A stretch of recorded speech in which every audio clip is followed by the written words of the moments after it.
Sri Lanka cricket board SLC में बड़ा इंतजामी बदलाव देखने को मिला है। बोर्ड के सदर शम्मी सिल्वा ने अचानक अपने ओहदे से इस्तीफा दे दिया।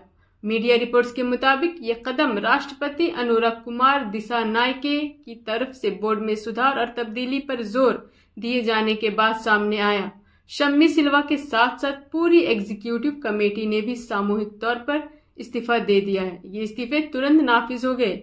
अब एक अंतरिम इंतजामी कमेटी को बोर्ड की जिम्मेदारी संभालने का रास्ता साफ हो गया है।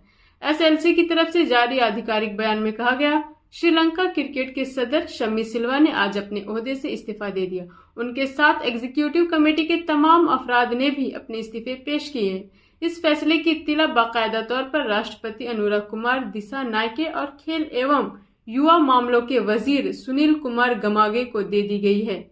आपको बता दें, ये इस्तीफा एसएलसी एग्जीक्यूटिव कमेटी की मीटिंग के बाद सामने आया।